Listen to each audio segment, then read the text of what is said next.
ಮನೆಯಲ್ಲೇ low investment ಅಲ್ಲಿ ಯಾವ್ದಾದ್ರು ಒಂದು ಬಿಸ್ನೆಸ್ ಅನ್ನ ಶುರು ಮಾಡಬೇಕು ಅಂತಂದ್ರೆ ಕ್ಯಾರಿ ಬ್ಯಾಗ್ ಬಿಸ್ನೆಸ್ ಅನ್ನ ಶುರು ಮಾಡಬಹುದು. ಯಾಕಂತಂದ್ರೆ ಪ್ಲಾಸ್ಟಿಕ್ ಬಳಕೆ ಕಡಿಮೆ ಆದ್ಮೇಲೆ ಎಕೋ ಫ್ರೆಂಡ್ಲಿ ಕ್ಯಾರಿ ಬ್ಯಾಗ್ ಗಳಿಗೆ ಸಿಕ್ಕಾಪಟ್ಟೆ ಡಿಮಾಂಡ್ ಇದೆ. ಅಂದ್ರೆ ಪೇಪರ್ ಬ್ಯಾಗ್ ಆಗಿರ್ಬೋದು, ಜೂಟ್ ಬ್ಯಾಗ್ ಆಗಿರ್ಬೋದು, ಅಥವಾ ಫ್ಯಾಬ್ರಿಕ್ ಅಂದ್ರೆ ಕಾಟನ್ ಆಗಿರ್ಬೋದು, ಕ್ಲೋತ್ ಬ್ಯಾಗ್ ಗೆ ಸಿಕ್ಕಾಪಟ್ಟೆ ಡಿಮಾಂಡ್ ಇದೆ. ಸೊ ಕ್ಯಾರಿ ಬ್ಯಾಗ್ ಬಿಸ್ನೆಸ್ ಅನ್ನ ನೀವು ಶುರು ಮಾಡ್ತೀರಿ ಅಂತಂದ್ರೆ ಬ್ಯಾಗ್ ಮೇಕಿಂಗ್ ಮೆಷಿನ್ ಬೇಕಾಗತ್ತೆ, ರಾ ಮೆಟೀರಿಯಲ್ಸ್ ಬೇಕಾಗತ್ತೆ, ಕಟ್ಟರು, ಬ್ಲೇಡರು ಅದೆಲ್ಲ ಬೇಕು, ಜೊತೆಗೆ ಪ್ಯಾಕಿಂಗ್ ಕವರ್ಗಳು ಬೇಕಾಗುತ್ತೆ, ಒಂದು ನಿಮಗೆ ಸ್ಟೋರೇಜ್ ಸ್ಪೇಸ್ ಕೂಡ ಇರಬೇಕು.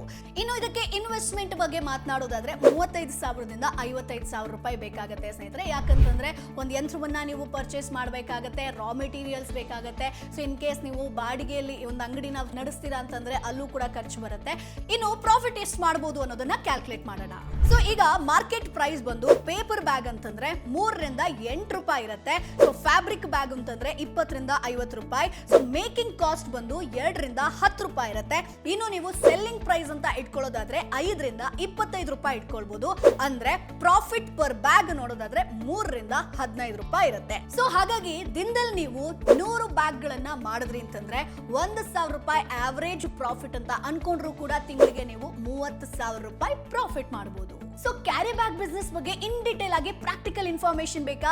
ಹಾಗಾದ್ರೆ ಈಗಲೇ ನಮ್ಮ ಚಾನೆಲ್ ನ ಬಯೋದಲ್ಲಿ ಲಿಂಕ್ ಇದೆ, ಬಾಸ್ ವಾಲಾ ಆಪ್ ನ ಇವತ್ತೇ ಡೌನ್ಲೋಡ್ ಮಾಡಿ. Boss Vala, B the boss.